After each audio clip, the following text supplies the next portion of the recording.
बिस्मिल्लाहिर्रहमानिर्रहीम। Half truth यानी आधा सच के साथ मैं हूं शाहिद रिंद। जिन नाजरीन ने अभी तक हमारे चैनल हाफ ट्रुथ को सब्सक्राइब नहीं किया, लाइक नहीं किया और बेल का आइकन प्रेस नहीं किया, उनसे रिक्वेस्ट है कि हमारे चैनल को सब्सक्राइब करें, लाइक करें और बेल का आइकन ज़रूर प्रेस करें। और कमेंट सेक्शन में हमें अपने कमेंट्स ज़रूर दीजिएगा ताकि हमें अंदाज़ा हो सके कि आप क्या राय रखते हैं हमारी ख़बरों के बारे में और तबसरों के बारे में। दो ख़बरें आज बहुत अहम हैं। साबिक़ वज़ीर आज़म और पाकिस्तान तहरीक इंसाफ के चेयरमैन इमरान खान धरने का ऐलान करके डी चौक पहुंचकर क्यों वापस गए, इस पर बात करेंगे। बलूचिस्तान सूबाई असम्बली में पेश होने वाली अदम एतमाद की तहरीक क्यों नाकाम हुई, उस पर बात करेंगे। सबसे पहले बात करते हैं पाकिस्तान तहरीक इंसाफ के आज़ादी मार्च की, जो डी चौक पहुँच चुका था। और डी चौक पहुँचने के बाद साबिक़ वज़ीर आज़म चेयरमैन पाकिस्तान तहरीक इंसाफ इमरान खान क्यों वापस गए।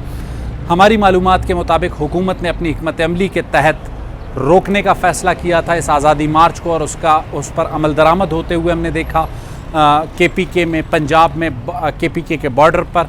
लेकिन जिस वक्त सुप्रीम कोर्ट का फ़ैसला आया उसके बाद सूरत हाल तब्दील हुई। सूरत हाल की तब्दीली ने पोजीशन को वहाँ पर पहुँचा दिया था कि जिसके बाद पाकिस्तान तहरीक इंसाफ के कारकुनान इस्लामाबाद पहुँच चुके थे। इस्लामाबाद पहुँचने के बाद जब सूरत हाल ख़राब हुई तो उस सूरत हाल को कैसे काबू किया गया। जी नाज़रीन, कौमी सलामती के इदारों ने इसमें बिल्कुल इंटरवीन किया, और इंटरवीन करने के बाद साबिक़ जो वज़ीर आज़म है पाकिस्तान तहरीक इंसाफ के चेयरमैन इमरान खान है, जो कि ये दावा करते हैं कि उन्होंने नंबर ब्लॉक कर रखे हैं, उनकी बिल्कुल राब्ताकारी हो रही थी। और उसी राब्ताकारी के नतीजे में आज सुबह उन्होंने अपने जो धरना है उसे धरने का ऐलान करने के बजाय 6 दिन की मज़ीद मोहलत दी।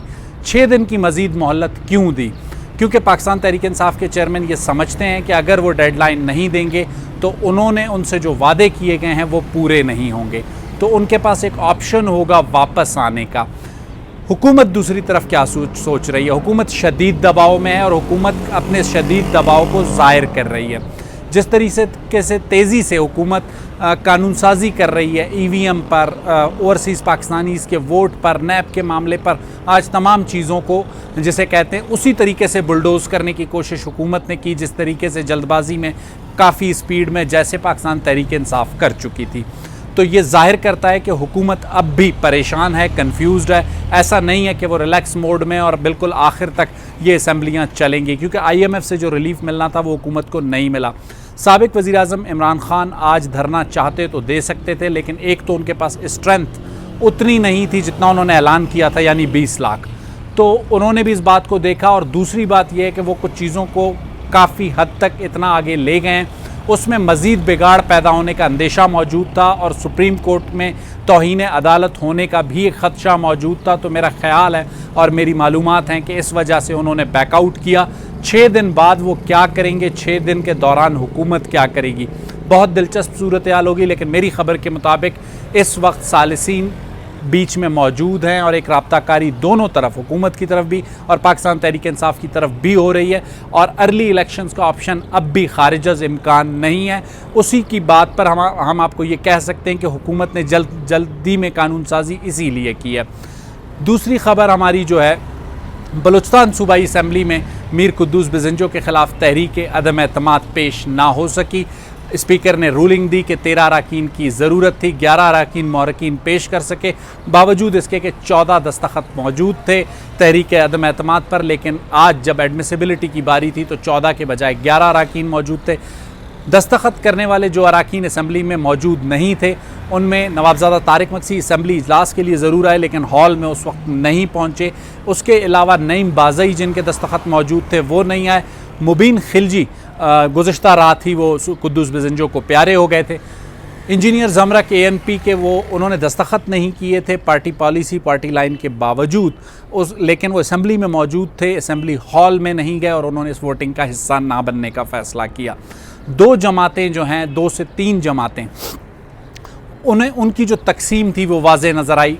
बलूचिस्तान अवामी पार्टी 24 अराकीन का ग्रुप था, 24 में से 17 एक तरफ थे, 7 एक तरफ थे। अवामी नेशनल पार्टी 4 अराकीन का ग्रुप है, 2 एक तरफ थे और 2 एक तरफ थे। इसके अलावा पाकिस्तान तहरीक इंसाफ के तकरीबन जो है ना 7 अराकीन में से 3-3 की तकसीम थी। कायम मकाम स्पीकर बाबर मूसा खेल चूँकि स्पीकर के फ़राइज़ अंजाम दे रहे थे तो वो इस मामले में ज़रा न्यूट्रल नज़र आए। लेकिन बहुत दिलचस्प बात यह है कि मीर कुद्दूस बिज़ंजो किस्मत के धनी हैं, कि उनके लिए आग और पानी, जी हाँ आग और पानी, पीडीएम और पीटीआई बलूचिस्तान में इत्तहादी थे। कुद्दूस बिजंजो, ये हम नहीं कह रहे, ये इल्ज़ाम साबिक वज़ीर आला बलूचिस्तान और बलूचिस्तान अवामी पार्टी के सदर जाम कमाल ने भी मीडिया टॉक में लगाया और कुछ देर कबल उन्होंने ये ट्वीट भी की कि पीडीएम ने उनका साथ नहीं दिया।